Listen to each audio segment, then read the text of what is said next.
सबसे पहले फरमाया अल्लाहुल्लज़ी खलक़कुम मिन ज़ुअफ़िन, अल्लाह ताला ही की वो जात है जिसने तुम्हें कमजोर शय से पैदा किया, कमजोर शय से।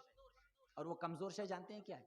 नुतफा, मनी का करार है, जिसकी कोई हैसियत नहीं, सैकड़ों बार वो बह करके खत्म हो जाती है, जिसका कोई वजूद नहीं होता, लेकिन एक मर्तबा माँ के रहम में ठहरती है तो एक इंसान का वजूद, एक इंसान का वजूद है।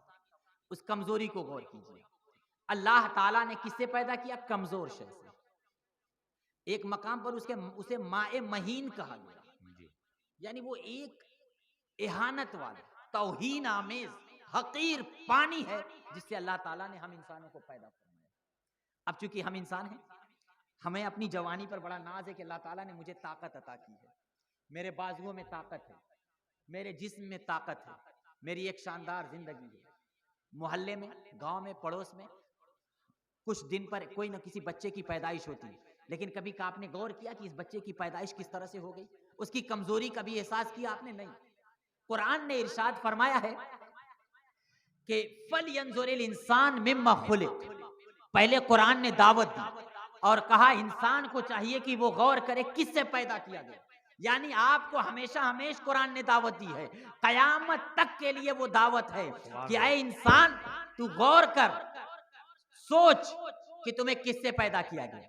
और जब कुरान का तेवर देखिए कि अल्लाह ताला को इल्मे अजली से मालूम था कि मेरा बंदा तो गौर करेगा नहीं, मेरा बंदा तो ध्यान देगा नहीं कि आखिर वो किस तरह पैदा किया गया, तो खुद कुरान ने जवाब दिया, खुलिका मिन माइन दाफिक यखरुजु मिन बैनि सुल्बि वत्तराइब, दाफिक उछलता कूदता हुआ पानी, कि तुम एक उछलते कूदते हुए पानी से पैदा किए गए। मर्द के मकाम से जब वो पानी निकलता है तो बड़ी तेजी के साथ उछलते हुए निकलता है। इमाम राजी ने दाफिक की बड़ी शानदार तफसीर की है, लेकिन बस उस तफसीर की तरफ मैं नहीं जाऊंगा। बस इतना जान लीजिए आप कि वो एक उछलता कूदता हुआ पानी मरकज से निकलता है। वो मरकज कहाँ है? मर्द की कहाँ होती है, औरत की कहाँ होती है? कुरान ने उसके बाद आगे फरमाया यखरुजु मिन बैनि सुल्बि वत्तराइब, कि वो सुल्ब और तराइब के दरमियान से आता है। सुल्ब यह रीढ़ की हड्डी हमारी है, रीढ़ की हड्डी जहां जाकर खत्म होती है, वो हिस्सा इंसान के यानी मर्द के इस्तिकरारे मनी का मरकज अल्लाह ताला ने बना रखा है, वहां से वो आती है आपके मकाम तक फिर निकलती है। औरत के बारे में फरमाया तराइब, ये जो सीना है, सीना, सीने का हिस्सा बीच में आप उंगली रखेंगे, रख के चेक कर सकते हैं, गहराई नजर आएगी जहां हड्डी अलग होती है। इस हड्डी के अलग होने को कुरान ने इस मकाम को तराइब जिक्र किया है। अल्लाह ताला ने औरत के लिए करारे मनी को इस मकाम पर रखा है जो ढलक करके कूद करके माँ के रहम में आकर करार पाती है। कुरान ने हमें याद दिला दिया, ऐ इंसान तुझे तो गौर करने की तौफीक नहीं है कि तू किससे पैदा किया गया है। तू एक उछलते कूदते हुए पानी से पैदा किया गया है, जिसकी हकीकत बस इतनी है कि वो सुल्ब यानी पीठ की जड़ से वो निकली है और तराइब सीने के बीच से निकली है, और जब जाकर एक मकाम पर करार पाई है तो इंसान की तकलीफ माशाल्लाह माशाल्लाह, उसी ज़ौफ और कमजोरी की तरफ। ये इसीलिए हमें कमजोर, जब इंसान कोई कमजोर होता है तो सहारा ढूंढता है। इंसान जब कमजोर होता है तो वो सहारा ढूंढता है। वो सहारा रब की बात, वो सहारा अल्लाह और रसूल के फरामीन की तरफ रुजू लाना है। तो उसी सहारे को जिक्र किया जा रहा है कि अल्लाहुल्लज़ी खलक़कुम मिन ज़ुअफ़िन, कि अल्लाह ही की वो जात है जिसने तुम्हें एक कमजोर शय से पैदा किया। ये पहली कमजोरी हुई। अब जरा दूसरी कमजोरी की तरफ बढ़िए, सुम्मा जअला मिन बादे ज़ुअफ़िन कुव्वतन। अब यहां ज़ौफ और कुव्वत दोनों एक साथ बता दें आपको। अब उसके बाद बच्चा पैदा हो गया, उसकी कमजोरी कहां तक है? मां का दूध जब से पी रहा है, उसकी कमजोरी का हाल मैं क्या बताऊं, हर कोई जाने। जो एक जरा बराबर की ताकत और कुदरत नहीं रखता जी, कि वो अपने से कुछ कह सके, कर सके, अपने फेल को अंजाम दे सके, उससे बड़ी कमजोरी और क्या हो सकती है? अल्लाह ताला ने ये कैफियत है। अब उसके बाद से लेकर के यानी रज़ाअत की मुद्दत के बाद से लेकर के आपके जवान होने तक को ज़ौफ करना, और उस ज़ौफ के बाद फरमाया कुव्वत, यानी अल्लाह ताला ने ताकत अता फरमाई। कि रज़ाअत की मुद्दत निहायत कमजोर होती है, लेकिन जब बच्चा चलने फिरने लगता है तो कुछ कुव्वत उसे मिल जी जाती जी है। बेशक। आप देख लीजिए, एक बच्चा दिन भर यहाँ से वहां दौड़ भाग लगाए रहता है, एक सेकंड के लिए घर पे बैठता नहीं। ये अक्सर लोगों की शिकायत है कि हमारा बच्चा दिन भर वही, तो पता चला हर घर की कहानी है कि बच्चा दौड़ भाग लगाए रहता है, फिर भी आके रात में आराम से सोता है जैसे उसे कोई थकान ही ना हो। हम देख देख के घबरा जाते हैं कि बच्चा कितना दौड़ रहा है। जी। ये अल्लाह ताला ने फरमाया है कि वो ज़ोफ़ और कमजोरी जो रज़ाअत की मुद्दत में थी, जो पैदाइश की मुद्दत में थी, और पैदाइश के बाद जब अल्लाह ताला ने ताकत अता फरमा दी है, तो वो ऐसी कुव्वत है कि जिसका उसे इस कदर एहसास होता है कि उसे कमजोरी का उस वक्त एहसास ही नहीं होता। फिर ये कुव्वत अता फरमाई आपको, और कुव्वत फिर वो चलती है कहां तक? आगे कुरान ने इरशाद फरमाया, हाँ, जवानी तक। अब जवान है माशाल्लाह, ताकतवर है, लेकिन अब ताकतवर आपकी ताकत हमेशा रहने के लिए नहीं है। किसी शायर ने यह कहा था कि लैत शबाब यऊद यौमन, हाँ हाँ। कि कभी जवानी मेरी अगर लौट करके वापस आ जाती, ऐ काश, बूढ़े शायर ने कहा था कि काश कि मेरी जवानी कभी लौट करके वापस आ जाती, तो फकुल तो मैं उससे कहता कि जमाने ने, इबारत नहीं ज़हन में आ रही, कि जमाने ने मेरे साथ क्या जुल्म किया है। अल्लाह। आप देखिए, एक बूढ़े शख्स से पूछिए, उसे लगेगा कि जमाने ने मेरे साथ क्या जुल्म किया है, नहीं?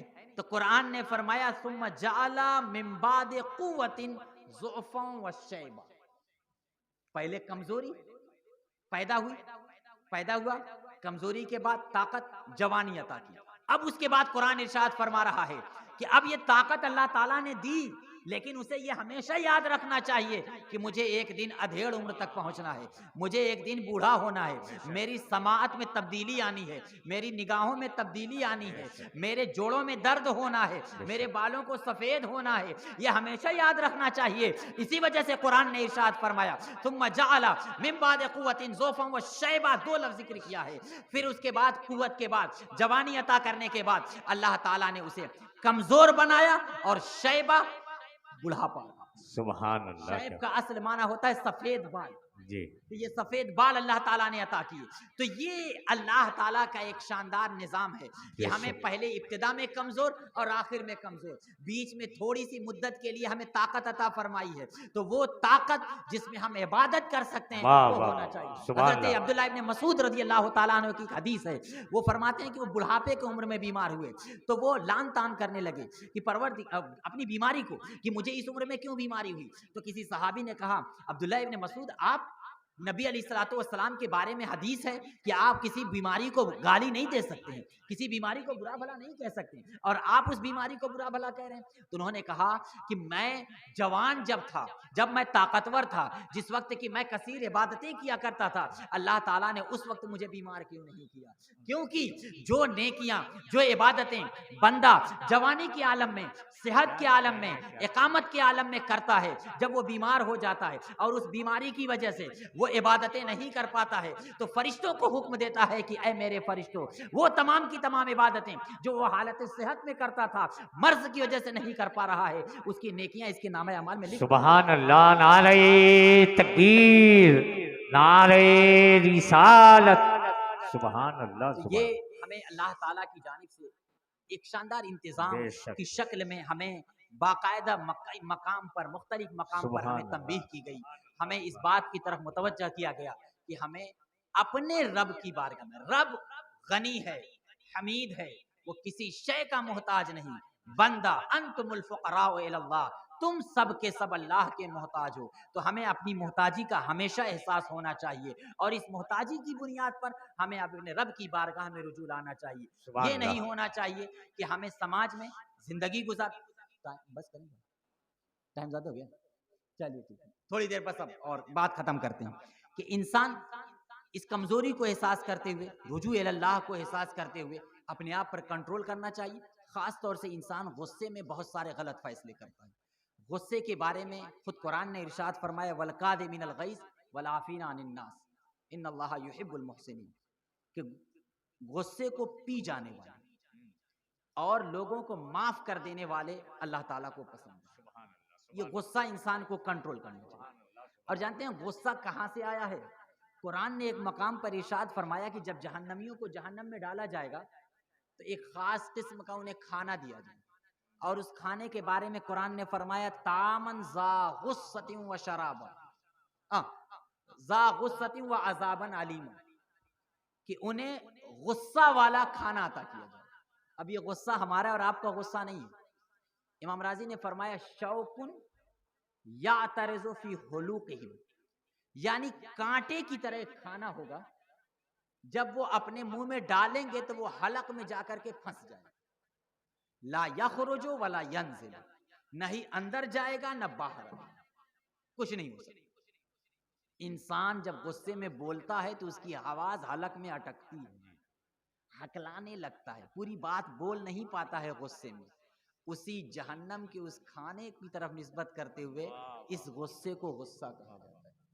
तो अब बताइए कि जहन्नम का खाने से जिस शय को निस्बत हो, हमें उससे बचना चाहिए और अल्लाह रब्बुल इज़्ज़त की बारगाह में हर हाल में पलटना चाहिए। अल्लाह ताला हमारी इबादतों को, हमारे बयान को और इस्लाह के तौर पर बोली गई बातों को अपनी बारगाह में कबूल फरमाए, आमीन और जो सुभान। कमी, गलती, अमदन खतन कुरान की तिलावत में हो गई हो, परवरदिगार अपने फजल करम से माफ़ फरमाए।